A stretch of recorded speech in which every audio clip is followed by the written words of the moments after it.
Hey Zookeepers, it's one of your Kaiju Hollywood bad boys, Brandon, here to say we're back to the Godzilla franchise, just in time for G-Fest 2025. If you're listening to this when it releases, it's going to be the next day. Hopefully we see you there. But yeah, we haven't done a Godzilla mainline movie in a bit, and this one was just okay. We had on special guest and returning champion Tyler Jackson, and it's really a fun, great time. As always, if you like the podcast, tell a friend about it. Leave a review on like an Apple Podcast or a Spotify. And you can always email us any recommendations or questions or really just anything at podzookypodcast@gmail.com. That's Podzooky podcast@gmail.com. But let's get to that good old Godzilla business. That's what they're always saying. Okay, bye. Render unto Ghidra what is Ghidra's. 10 to 1 he sees you through a beaker and a tweezers. Read the fine print and be like, what's the big deal? Spun wheels of steel since broke wheel, big wheel. Back when it was greasy as curl, now it's easy dread. Had a rhyme on how they used to tease him about his peasy head. Yes, y'all, to the beat. Have a ball. Sometimes when I would record, I would get dropouts just all throughout it. And sometimes you could edit around them, but sometimes you couldn't. Yeah. We'll figure it out. Anytime we have a dropout, Brandon will just put in a social security number. Yeah, usually. Once again, that is... It's early enough at the beginning, it'll be easy to get rid of. Yeah. And I'm not doing it. No, this is the beginning of the episode, so this will be easy to edit out. It's my favorite. Just drop in Spanish flea every time there's like a audio error. Have you ever gone back and listened to Herb exactly. Alpert and all of his little ditties? Is that who did Spanish Flea? Herb Alpert. I have a few Henry Mancini records that I guess were like my grandfather's. That he, for some reason, I don't know what it was about our parents' generation, but there was always like Mancini and Polka records. Yeah. Did anyone's grandpa have dirty cartoon comics they kept in their bathroom? Like, not a Tijuana Bible, but like the ones you'd see like in a Playboy set, like 1955. He had a photo album of like a dancer from some stag party or bachelor party or something, and some topless chick.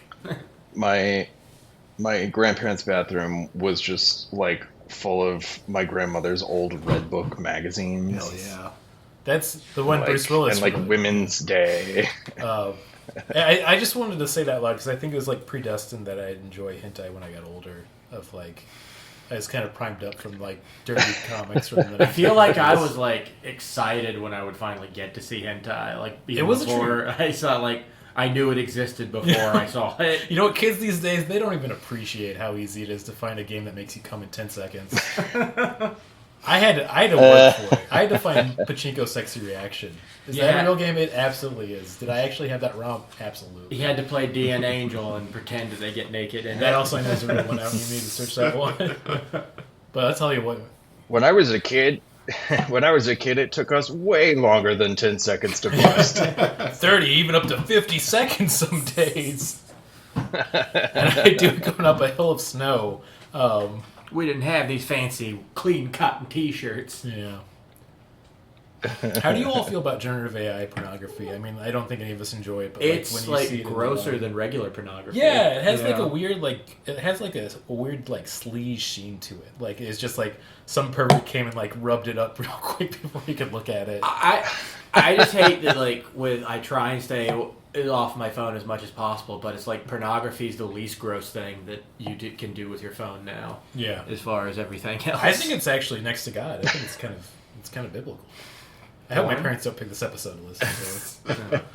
My mom randomly will like follow me on social media back when it was more accessible, but I think with like the Blue Sky generation, I'm finally free. But I do have a fear she's going to pick a random Podzooky episode, and they're all bad for her to listen to. My mom finally got on Facebook. This was probably over a decade ago now, but it was like as people didn't really use Facebook anymore. Mm-hmm. Yeah. The information age we've ridden through for from the 2000s to now is just goddamn. Pulling up my notes here. It's cool how dead internet theory is just fact now. Yeah. Yeah, it is. Got my Godzilla vs. Megaguirus. Oh, is that what this movie was called? Godzilla vs. Megaguirus. Megaguirus. Megaguirus. See, now I rented this movie because I didn't want to watch it on my fucking phone. Oh, I did give you the link. How was it watching it in HD? I mean, I guess I didn't notice it was in HD. It looked like shit. I know that. I bought the Criterion. Damn, 4K. dude. Really? Do you have a 4K TV? No, Oh. no. I was gonna say, I don't even think that exists. I think you'd get kicked out of that cute little Criterion closet. Well, if you before asked we for get it. too going, we should do the intro. Do we Oh, have it? welcome to yeah. Podzooky, America's only podcast about generative AI pornography. I'm one of your Kaiju Hollywood bad boys, Brandon Kirkman. Another one of your Kaiju Hollywood bad boys, Luke Evans Flip. Big fan of Big Mommy Milkers, Martin Felshman, and everyone give it up for our big special guest, Mr. Tyler Jackson. Back from Hi. Cat in the Hat, baby. Speaking of AI and Uncanny Valley, Currently the only I think one the last episode in Hollywood. we had you on was Cat in the Hat. Yeah, Holly Weird, sorry. Oh, We're shit, was talking over you a lot, but Oh God, did we watch we it? did. And like, I know I've seen it, so that's probably why. Yeah. Sorry. I forgot what Michael Myers' catchphrase was in the movie, other than doing that like weird laugh after every line. It was calling not beans by the wrong name. Legumes. Huh? Legumes. Legumes. That's not a hat. This is a hat. Catchphrase. And now they're making a 3D animated Cat in the Hat, which I'm surprised, honestly, like it took this long. Now, getting ready to see the Smurfs and like all of the stuff coming out, I think we've like reached a new low for all of Are our you needs. taking like the kids, or you like? Is that like the day you're taking for yourself? You're gonna go see the Daddy's Smurfs. going to see that movie by himself. Let's just say Thing 1 and Thing 2 are going to get a little special attention that day. That I don't know what that I means. was gonna say they're not from the Smurfs. Yeah, would Thing 1 and Thing 2 be like my balls and dick? Or would that be like my I think genitals one and ball, acid? then the other. So Yeah. the shaft's not even. I'm sorry. Wait. So that makes the Cat in the Hat. The Yeah, thing. that does actually kind of make sense. The Cat in the Hat and my Thing 1 and 2. Thing 1 and Thing 2 are the balls. The Cat in the Hat. I don't is know why I the- started this episode like this. We're not usually this blue. We're usually... Oh my God! Wait, it makes perfect sense because he shows up on a rainy day and he's like, "There's so much fun you could have on a rainy day," and it's just all Dr. Seuss's allegory for masturbation. It messes up the entire house. Goes everywhere. Yes. I don't like the fact that it's two siblings now. Let's make it one sibling for this allegory, please. I mean, they could... No, I don't. I'm not going down any of these paths. We're stopping there. The flowers in the attic, Cat in the Hat crossover. I like this a lot. Thing 1 is like, "This is Thing 2. She's my stepmother." But maybe... That's the relationship they have. I think it's funny that we're getting this terrible at the beginning of the episode. It's our first return to Godzilla. I'm going to save for how long it's been specifically for the stupid game section, because when I saw... I don't know if you looked it up, so hopefully this doesn't ruin the stupid game section. It blew my mind how fucking long it's been since we've done a Godzilla movie for the Godzilla Kaiju podcast. Oh, you said it had been 3 years now. I'm going to give a secret away now. It's What? definitely not 3 years. Yeah, no, it can't be 3 years. Yeah. It's been shorter than 3 years. Let's save it for 7 the... You know what? This is years. giving a little tease if you stick around through Okay. all this bullshit podcast. I'm going to guess that we've never watched a Godzilla movie. I mean, maybe not.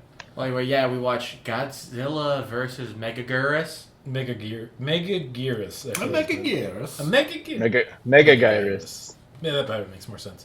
Now, there's only... I rented this, but there was only the English dub. There was no... Yeah, I noticed that too, even for the archive. And this is not a very good dub. This No, is it's a very early bad... 2000s. Yeah. But the thing is, like, if I went through it, I recognize so many, like, anime dub voice actors from that time during this movie where I'm like, I could pick out a few. I'm like, I know there has to be, like... I'm just gonna wager it now. Email us at podzookipodcast@gmail.com if I'm correct, and you know, there's got to be at least, like, one Tenchi Muyo voice actor in one of these roles. I'd believe that. Like from one of those series. Somebody let me know. A confusing thing about this too, before we get into it, this was directed by Masaki Tezuka. This was also came out in 2000 because we also just had Godzilla Millennium before this, which literally came out, I think, Godzilla 2000 as well. Yeah, it's 2 Godzilla movies in 1 year, and they both fucking suck.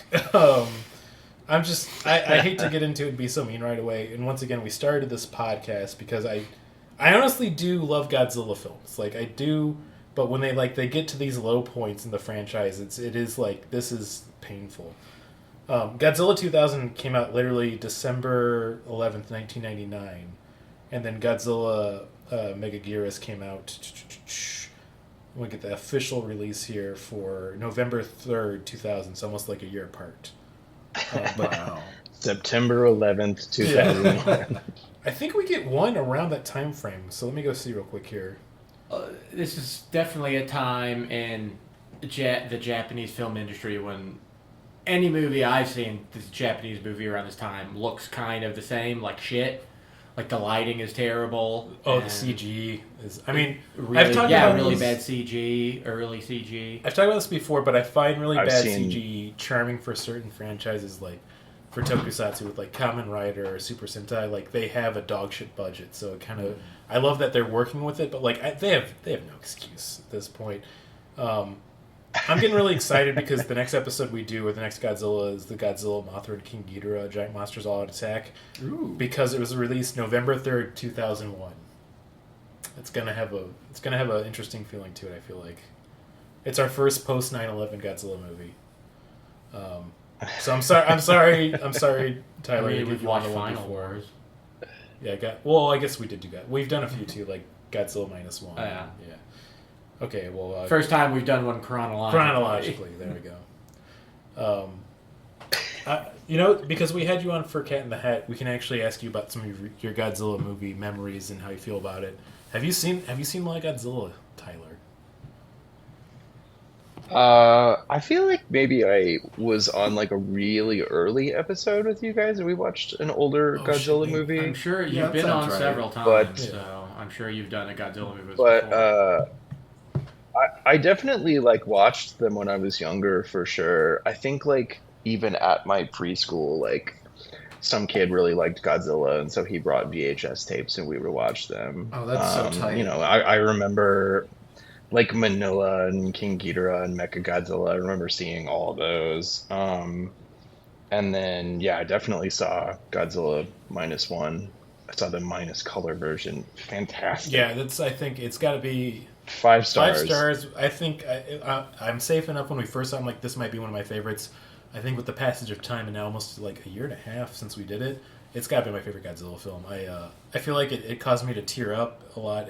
First time I've really cared about the characters. I mean, they've had some good Godzilla movies like Shin Godzilla where you've gotten attached to the Yeah, I cast. still haven't seen Shin Godzilla Yeah. since that time we watched it at your parents' old house. Ooh, But yeah. I really like that one. So. Yeah. But yeah, this is we get to go to the very bottom rung of that spectrum of good Godzilla films with this one. Good Godzilla. It was 2000. This came out, like I said, with the What is the subtitle for this movie? Because it's not just Godzilla versus Megaguirus. It's okay. The full title, if we're getting into that, is Godzilla versus Megaguirus: The G Extermination Strategy, or the G Annihilation Strategy, depending on translation.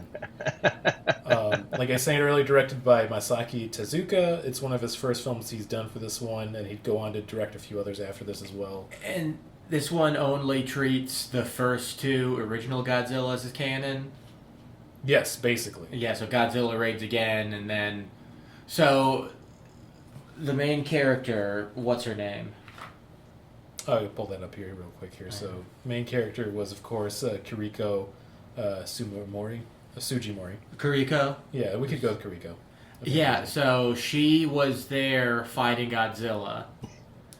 That would have been during raids again, or would that have been later? No, it'd be later, 'cause Yeah, I think it even said like that was during the 90s. Yeah. Well, it starts with this it's like a stylized sort of newsreel that starts with one narrator, but then it turns into another narrator.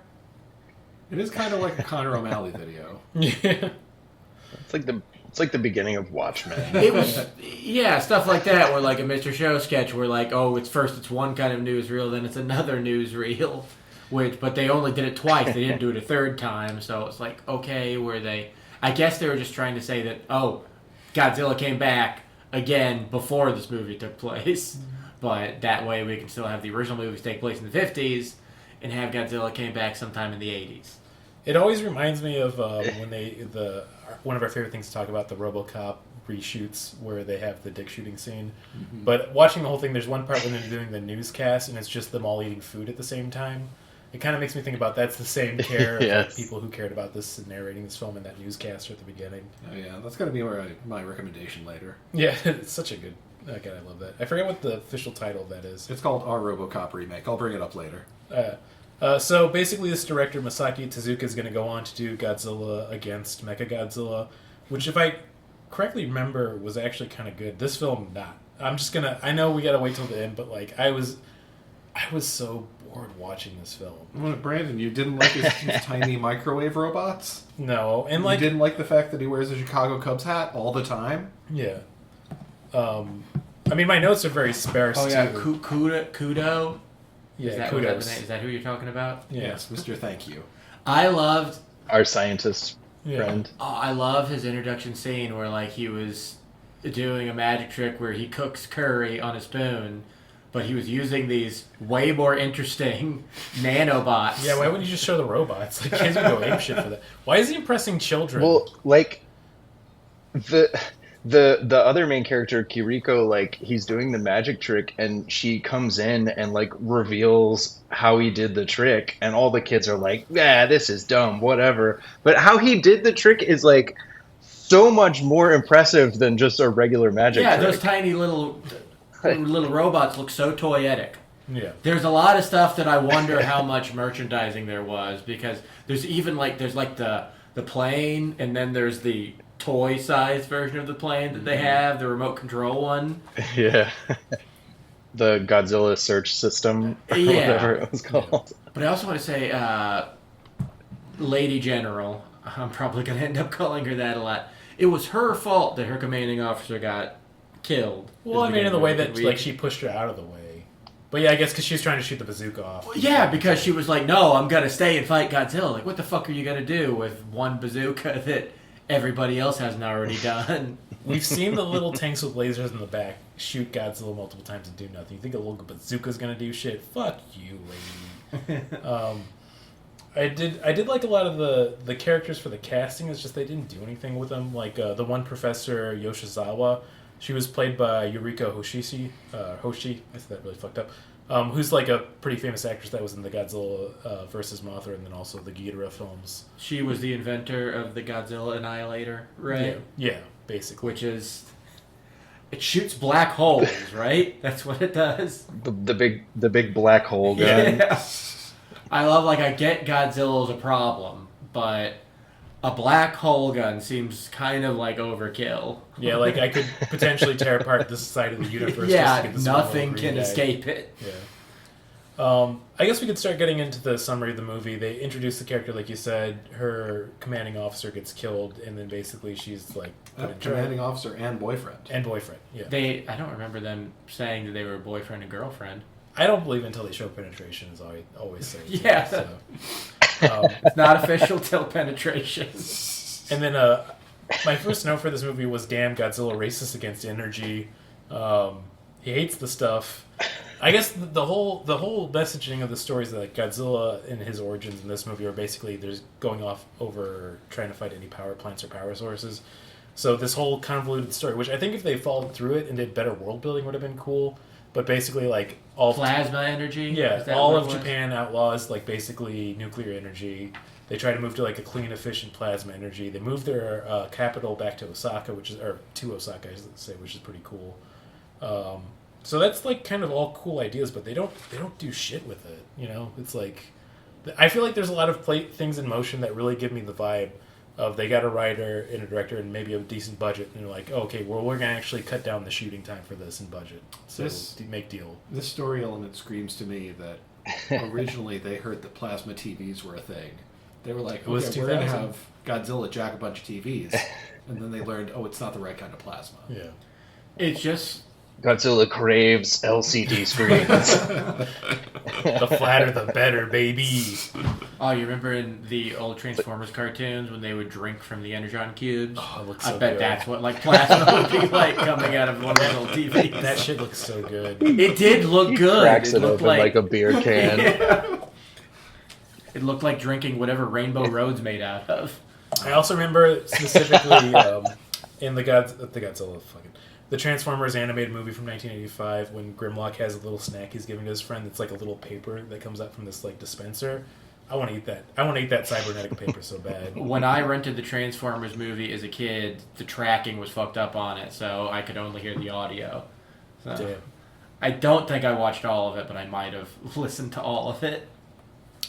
You watched it like Orson Welles' War of the Worlds.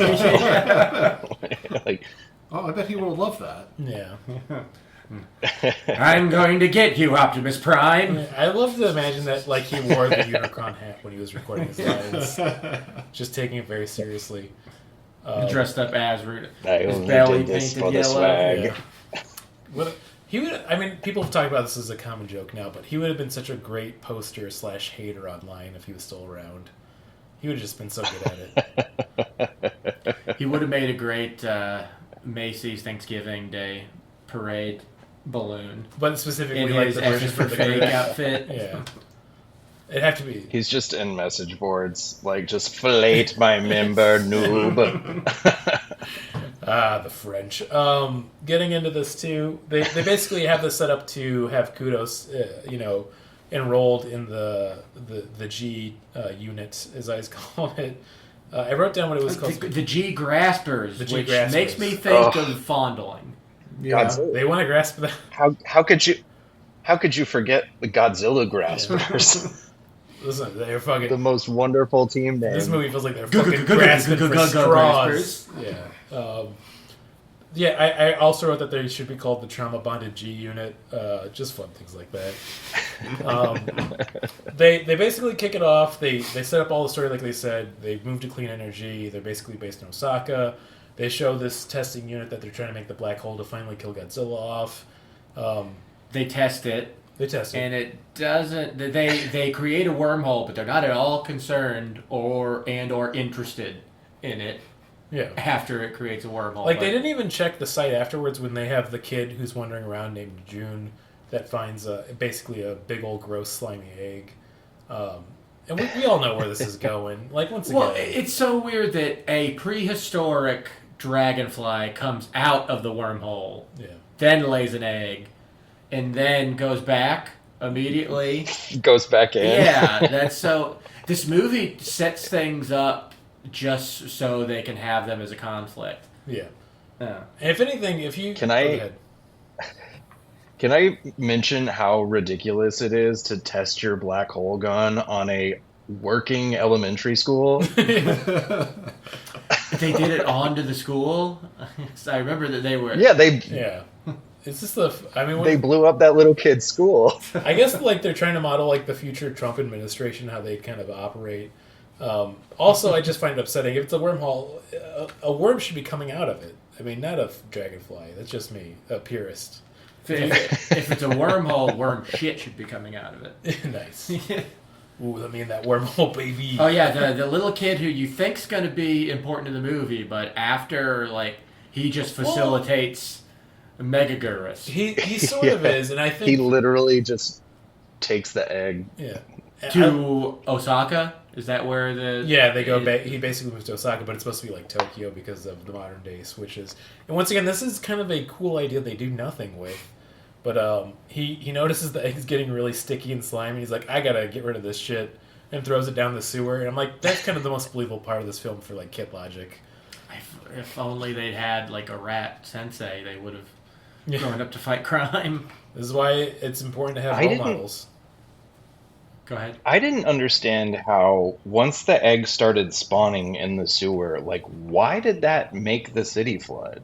Yeah, they didn't really. It floods the city, and it doesn't make any sense at all. Yeah, they never shown them clogging any sort of pipes or anything. That's a good point. Oh, how quaint was that set they built though, with where they kept pushing the boats off to that clearly only went a few feet in one direction, and it was just a matte painting behind it. Yeah. And while this is all going on too, they have in the background that Godzilla keeps popping up, and they're like, why is he trying to come back here? And it's like, it's so obvious they have secret energy. Exactly, yeah, they set the plasma up at the beginning, in the second beginning narration of the movie, like it's this brand new thing, but then immediately, like, oh, attracted Godzilla again, so then we had to shut it down. And just so it could be a twist at the end, that the government guy who's acting like he has something to hide has something to hide. Yeah. Secret plasma. Yeah. Piece of shit. The whole build up to that too is like there's some cool stuff I did kind of like the early versions of Megaguirus are called like Meganulons, and they kind of basically are doing like a slash horror film slash alien invasion setup of like they're flying around Osaka and getting some pretty gnarly deaths. Like that first one of that couple, I'm like, ooh, yeah, yikes. It was very slashery, yeah. Which I would have preferred if it had gone down that route. There does seem to be like maybe there's a disconnect because there's very gory scenes, and then it's almost like it's a movie for kids. Yeah. I did like the scene when they were trailing Godzilla in the ocean, and she got up on Godzilla's like back scales to plant the tracking device on him. Yeah. That was kind of cool. Chekhov's tracking bullets. Yeah, because they set it up earlier. I was confused about that. That's tracking what that bullet. phrase means. Yeah. How he described that as something that she should shoot if she needs him to come find her quickly, right? Probably. I'm not gonna say I paid the best attention during this movie, and I did not rewatch it. Yeah, I'm not doing that shit either. I am looking at the review that I wrote every now and then to remember some things. Yeah, it's I feel like the movie kind of drags off from this point too. Like it's a bunch of Meganulons kind of coalescing together, working together to just eat shit, attack Godzilla. They're apparently attracted to energy sources, so Godzilla's the most strong one of them apparently. So they're trying to like basically, I guess, suck all the energy out of him with their little weird tails. Some of those scenes are kind of the fun. thing evolves like Seaman, Yeah. where it's got all these smaller parts, and then they make the giant one, but I don't understand how that works. Like if that's like supposed to be the queen, because they all the little ones sacrifice themselves to give Godzilla's energy to it. Yeah. Is that just supposed to be a prehistoric? That's how they are, like prehistoric My impression bugs, on like or reading the did Wikipedia is that like it got some of Godzilla's spice, some of its little nuclear energy DNA, and made it like basically the big bad. some of his mojo? Yeah, it is very much an Austin Powers the Spice Dragon. And that's the one thing that really pisses me off. I'm just gonna fucking say it now. When people make mojo jokes, but they're talking about the first Austin Powers, that's not till the second movie. You know? Who was the hot chick in the second Austin Powers movie? Jessica Simpson. It was just. I'm just throwing. It was Heather Graham. That's who I thought. Yeah, in the second movie. I know it wasn't Jessica Yeah. Simpson. she was hot in that movie. Yeah. I mean, they all were. Yeah, I guess they were. Mike Beyonce Myers, was the 4 third different one. roles. Yeah, that's the hottest woman to me, Mike Myers. I have a note about something from sort of the first half of the movie. There's like a part where all of the soldiers are like talking about their motivations to fight Godzilla, and somebody is talking to Kiriko or whatever her name is, and they're just blatantly like, "Why would a woman want to fight Godzilla?" As if women don't like their city. Don't mind if their city's destroyed. Yeah, they don't do anything with it, but there's the little kid as well. Oh, yeah. There is sort of the implication because she's very gentle with the kid, like, oh, I thought I wanted to kill Godzilla, but really I wanted to be a mommy. I mean, you can be a mom and kill Godzilla, in my opinion. Maybe I'm just too modern for this world. Or she learns to respect Godzilla because Godzilla is also trying to be a mommy. Yeah. Yeah. She also says she fights Godzilla because of her commanding officer said something to her like when they were already fighting Godzilla. Like, it doesn't make any sense. Her motivation. I love the idea that the fighting Godzilla is like, hey, if anything happens to me, you gotta keep fighting this guy. Don't you dare stop. Which again, yeah, the arc should have been that she felt guilty that her CO sort of was killed by Godzilla because it was kind of her fault because she didn't run away the first time when he said, I thought she was going to learn that discretion is the better part of valor. Yeah. But I think this was just to be like, to sell it to kids who like Sentai. Yeah. Yeah, there's a lot of. I'm fighting Godzilla. There's some. I feel like some Sentai themes going on here. That's I like if Charlton Heston were in Godzilla. Yeah. I'm gonna fight Godzilla. Sentai. I feel like the design of Godzilla in this film, and it's I think the same thing as for 2000. Yeah, they're trying to make him look like a big mean guy, but I don't think they have the. He looks pissed. Yeah. But I don't think the budget's quite there, so it just looks like a really like superimposed puppet with an angry face that they're just like squeezing their hand together every time you see it. Sometimes the puppets don't look so bad, but they're trying to make it look like how, I guess, like an American movie, how it would look realistic. But I don't know if it's the cameras they're using, because I looked it up, this is shot on film, or if maybe it's my TV. The miniatures look so shitty.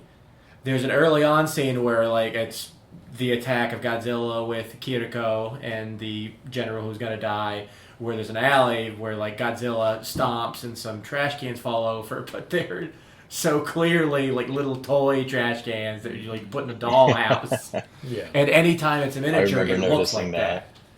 So like with the older Godzilla movies, that was part of the charm, and also they were probably shot on not quite as good film. Yeah, but that's like, to this day, I feel like, and to their advantage, and whether on the Criterion Collection is like, at this point, that's like a style, like a good stylistic choice to those movies, so it's fun to go back and see that grain. Yeah. I feel like, I mean, I don't want to, we're safe enough to say, because this was 25 years ago, this just hasn't aged as well as that, like, the 70s and 80s aesthetic. It just, the very early digital age, I think it's just going to look like shit. And I think it's going to appeal to certain people, and I think for certain things it does work, but, like, this is just... There are so many scenes, especially when the smaller Megaguiruses were attacking Godzilla, where it was just...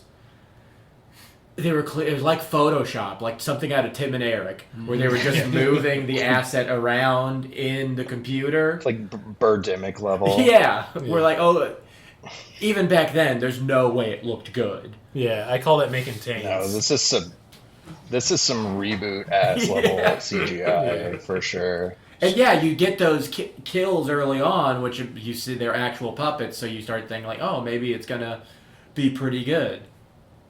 And the final Megaguirus does look kind of cool. It looks like something off of an Iron Maiden album cover. Mm-hmm. It's just so big, in whatever aspect ratio they film in, they can't really get Godzilla and Megaguirus in frame at the same time. I mean, like, hats off to them trying to be like a unique design and also making it like a flying big baddie and not just aping Mothra or kind of something similar to that. It felt like it's its own unique design. Issues is just the movie and the writing. Just it feels very wasted, and the build up to the final fight feels like such a slog. Like, this is, I think, altogether an hour and a half for the runtime. I'd have to look it up exactly, but it's I've talked about it in so many episodes of Podzooky because of it just being so mediocre. It felt so much longer while I was watching it.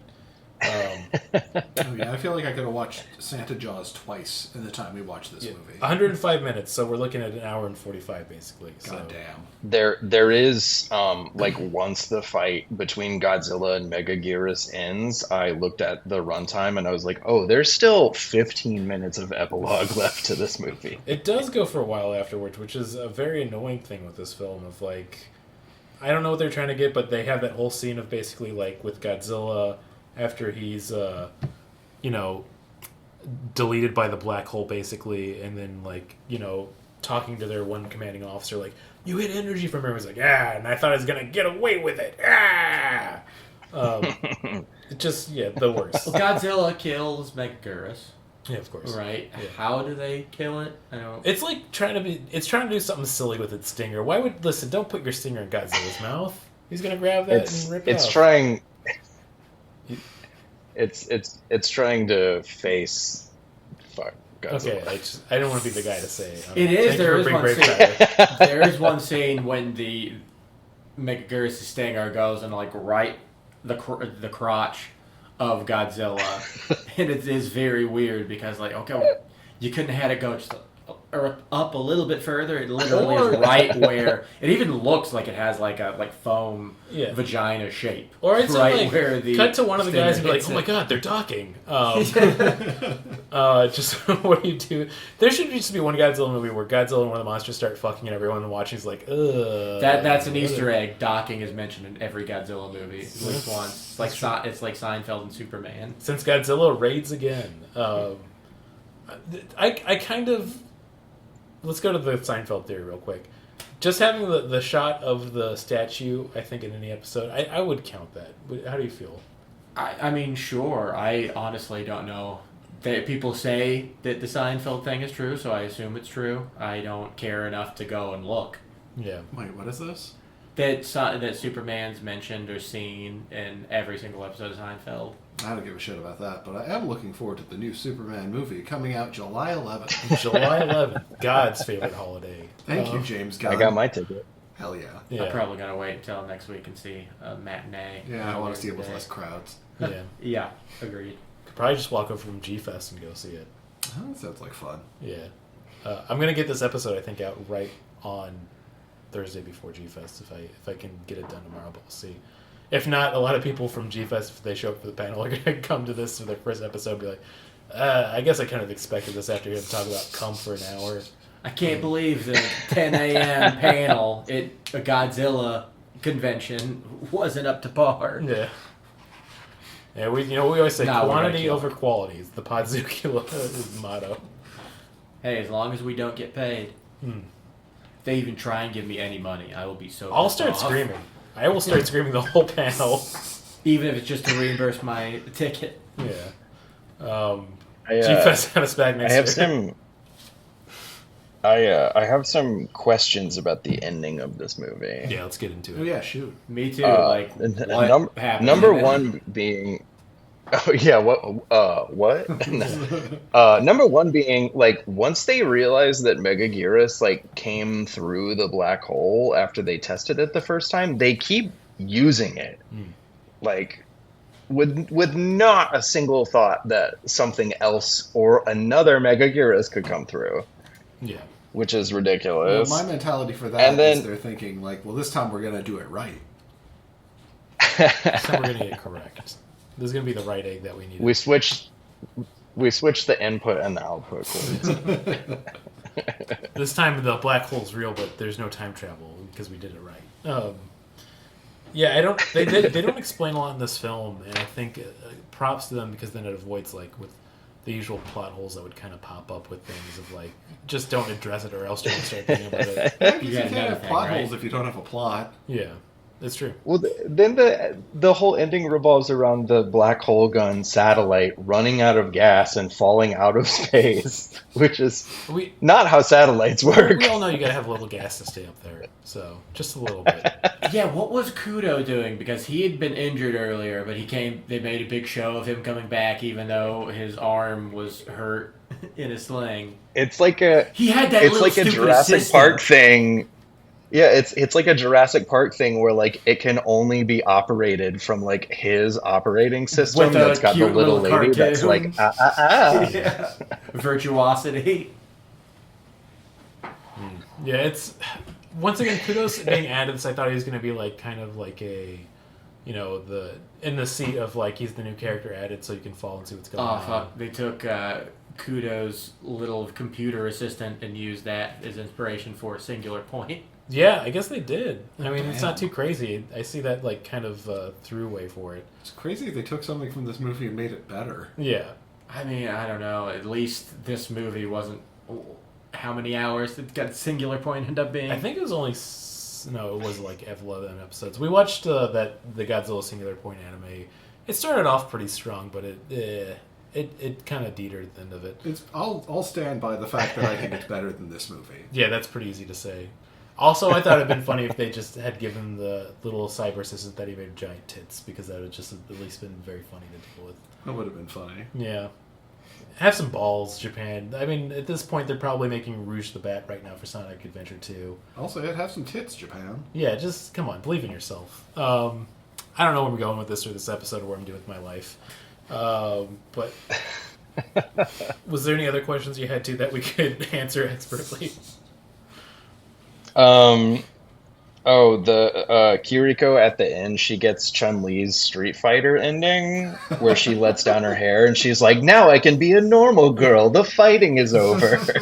I do really love that for Street Fighter 2 the most, though. What a great ending. It is crazy. The day that Godzilla killed her CEO was the most important day of her life, but for Godzilla, it was just a Tuesday. That's true. Raw Julia would be so happy to hear that wherever he is right now up in heaven.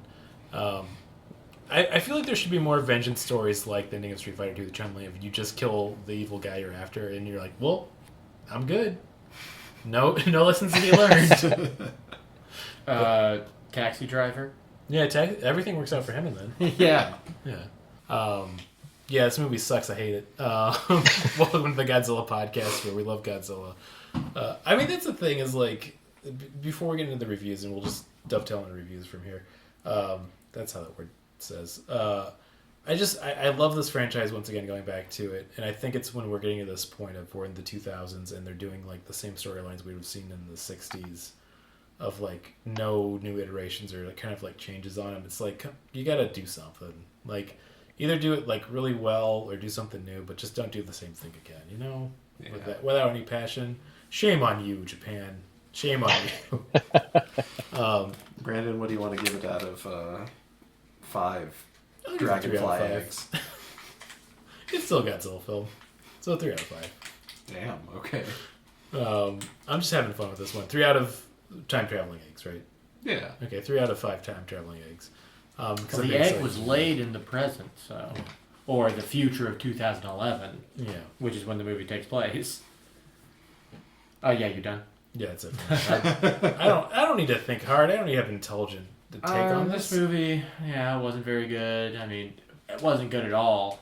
It did feel like not really too cynical, but it definitely felt like, well, we've got Godzilla. We should probably do something with that.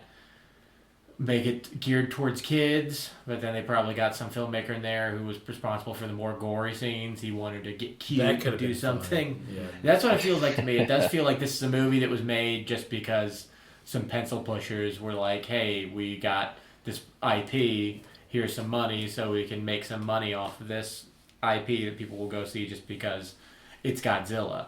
Yeah. And I'm not going to research it, but I do wonder if there were toys made for it, because it does seem like the little nanobots look like they could have been toys. The Godzilla, like we didn't even mention there was a whole like aircraft that they used to fight Godzilla, right? Oh yeah. I wrote down in my notes, I love their comic book ass jet. Yeah. It does all sorts of stuff. It's very like Fantastic Four's plane. Yeah. Just anything that like looks like a jet, but it can like hover in place, like the SWAT Cat's jet. Mm-hmm. Like that's. I would definitely wear the hell out of a Godzilla Grasper's hat. For sure. Yeah, there's a lot of toys for this. It looks those G Graspers fits are great. Oh yeah. It's there just to sell you something, which I guess that's what a lot of media exists to do. Yeah, so I think in my notes I gave it 1.5 out of 5, so that's what I'll give it. Yeah, I'm going to echo Luke and give it a 1.5 out of 5. I was just incredibly bored during this movie. There was a certain point where, I don't know, this seems like a great movie to leave on in the background. Like, if you're not paying attention to this movie doing something else, this is a wonderful thing to just check back in on every now and again. Like, let's say it's raining outside and you're like, I gotta jerk off. But you want to have a film on, too, at the same. But not a porno film. I mentioned earlier that it only had the dub, and I felt kind of relieved about that. So then I didn't have to look at the screen constantly in order to read the subtitles. Once again, I gotta say, we love Godzilla. We do love Godzilla. But come on. Come on. Try a little harder. I also gave it 1.5 out of 5. I literally fell asleep during this movie. I watched an hour and 15 minutes of it and fell asleep, and then watched the other half an hour the next morning. I think I watched it all in one day, but I think it was 3 chunks. I kept having to go for a walk around the block just to I'm dying in here. Yeah, it was kind of more. It's kind of more unintentionally funny than good. Yeah, especially when they have that one shot of the building covered with all the Meganuons. And it looks just like a PlayStation 2 cutscene. And they're trying to make it look like a really scary reveal of oh my god, there's so many of them. It's just God, that looks like ass. It looks so bad. I think if you're somebody who appreciates bad movies, there's something to be found in here, but probably not watch it alone. I mean, also, as it's often said, I feel like if you're watching it with a group of friends and maybe taking some libations or smoking a little weed, or just having fun with friends. If you were had the movie on and weren't paying attention to it at all, it's a fine movie. Yeah. You're not taking any of it in. Yeah. And it's great. It could be a great Netflix movie release nowadays. Up there with The Gray Man and what's Code Red or something, some whatever bullshit. Fuck you, Netflix. I'd love to pay Adam Sandler $40 million to star in this. No, Adam Sandler's when Netflix was actually trying. I think when they were letting him make movies. I would love to see an Adam Sandler Godzilla movie. I want that so bad. Godzilla. We'd write some funny songs. Drew Barrymore's in it. They trap Godzilla in just a giant pair of gym shorts, and they hover him up into space in it. Ooh, who's that good Mr. Godzilla now? That's a really good accent. Oh man, that would we got to go back in time and get the rights in a mid 2000s for Adam Sandler to do something with it right after Little Nicky. I think that'd be the perfect time to hit the iron. When maybe he's not feeling on top of the world. Yeah, but he's still got it. But it never left him. He's a great actor. Let's get him immediately after Spanglish. Yeah, there we go. At his lowest, but he could bring it back.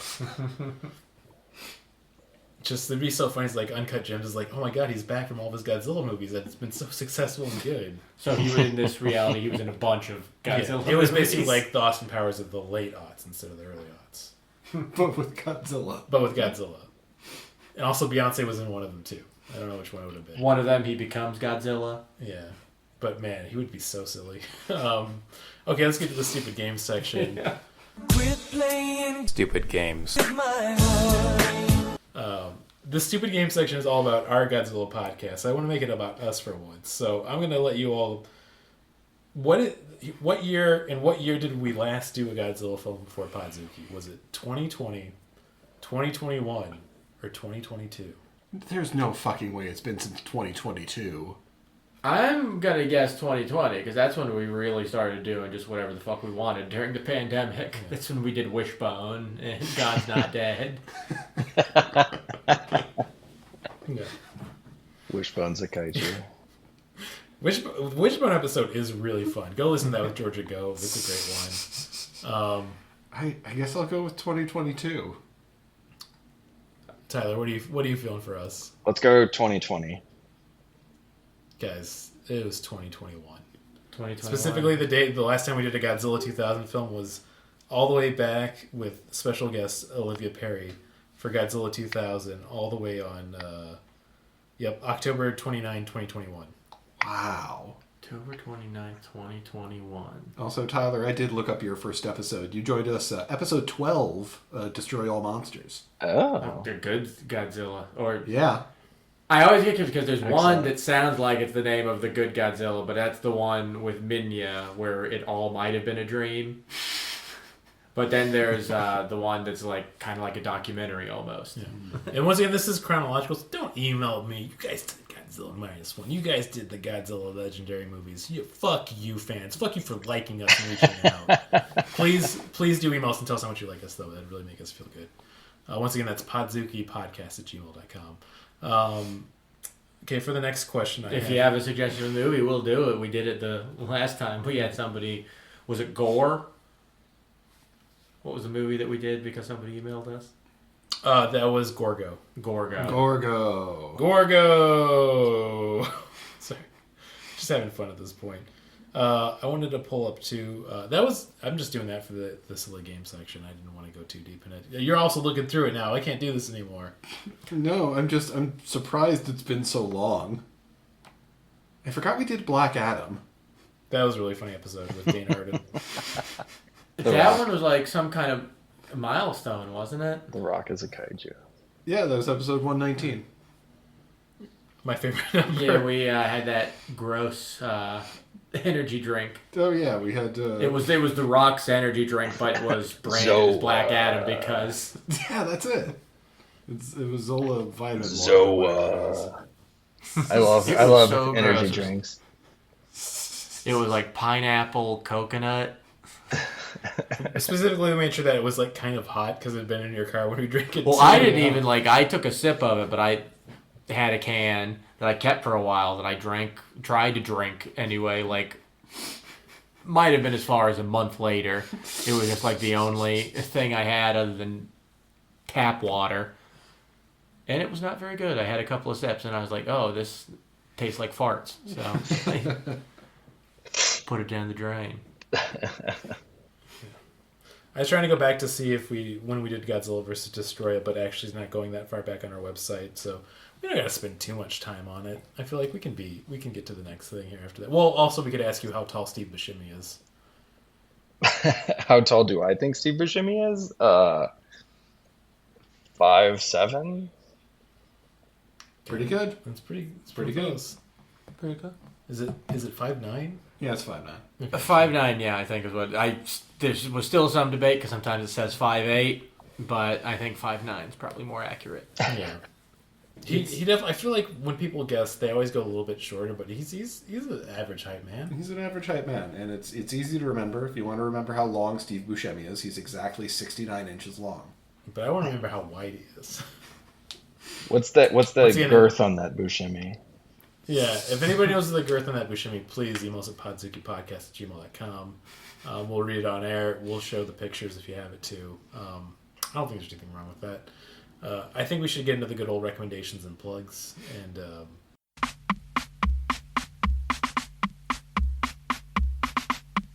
recommendations.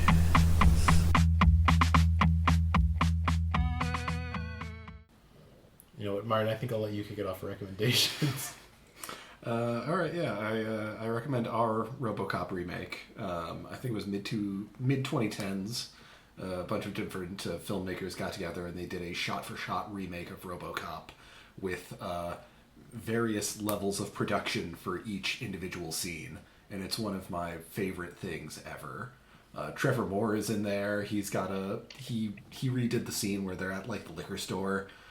Fatal Farm, who are also the folks behind Lasagna Cat, redid that scene where Robocop shoots that guy in the dick.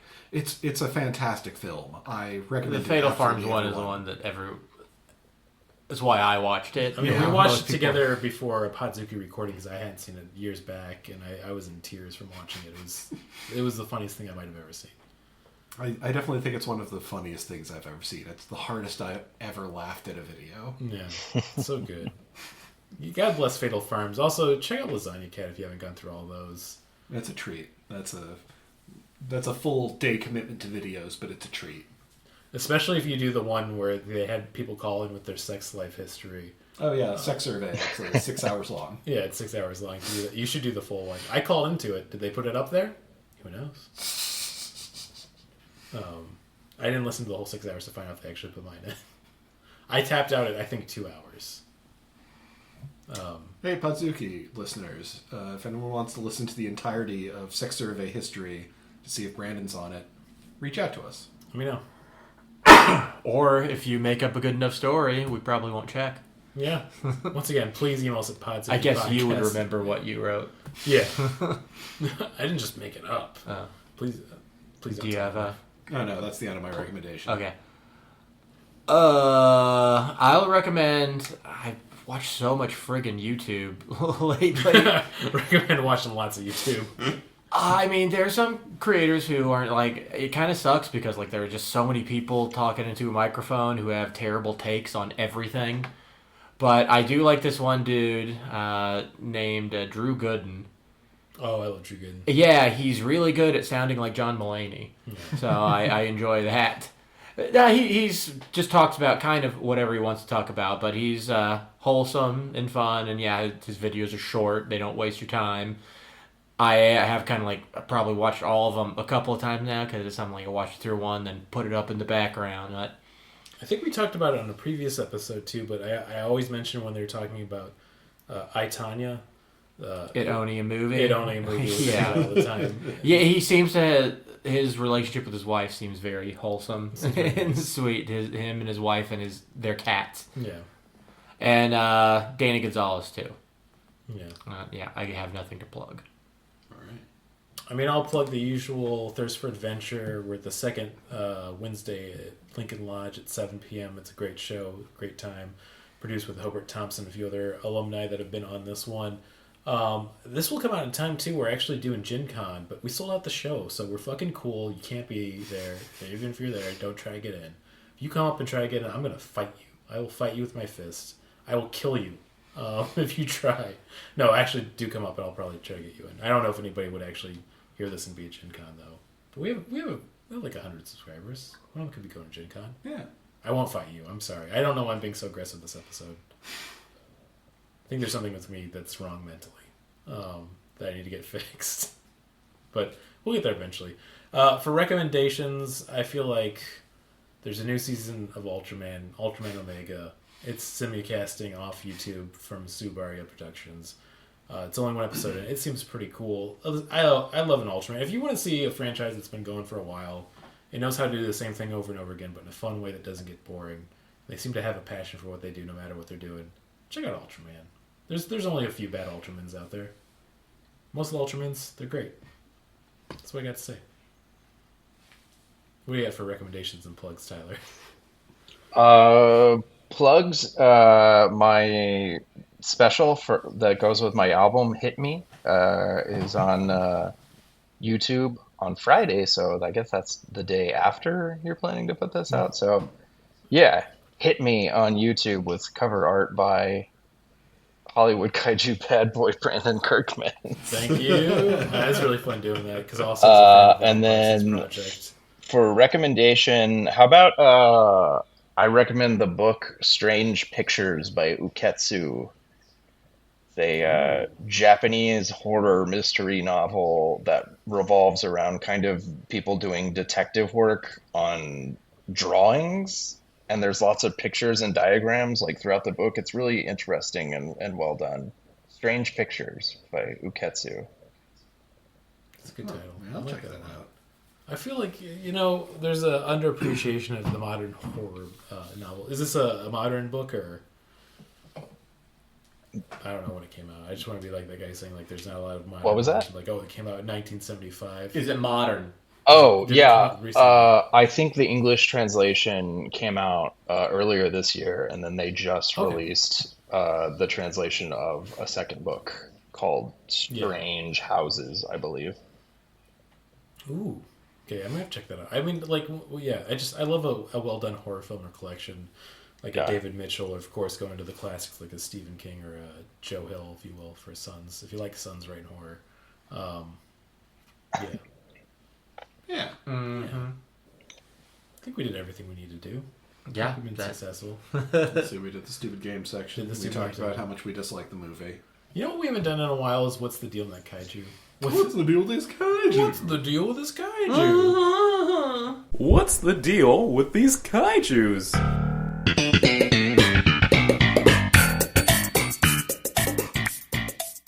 Another great jingle. What if we had a secret stupid game section we just brought back right now? And I played the jingle right then and there. When everybody thought they would be free. Do we have the list up still? No. Yeah, we should do that for the panel on Friday, I think. Probably playing it. Yeah. Yeah, well, you know what? Get out of here. You're all free. You got to the end of the episode. Yeah, we got the thing. Yeah. We're gonna do it. Oh, okay. Are you guys ready? Yeah. Oh, yeah. 3, 2, 1. Robot Man got one plan, drive car fast. fast. Okay. That's all right. Yeah, okay. I think I'll end it with the Tracy Chapman fast car. I haven't done that in a while. All right. Peace out. Thanks again, Tyler. Yeah, thank you so much, Tyler. Yeah, no problem. So I remember when we were driving in your car, speed so fast I felt like I was drunk. City lights day out before us, and your arm felt nice wrapped around my shoulder, and I had a feeling that I belonged. I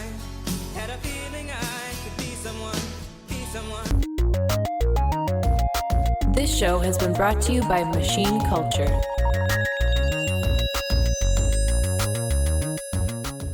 The words get stuck in my throat.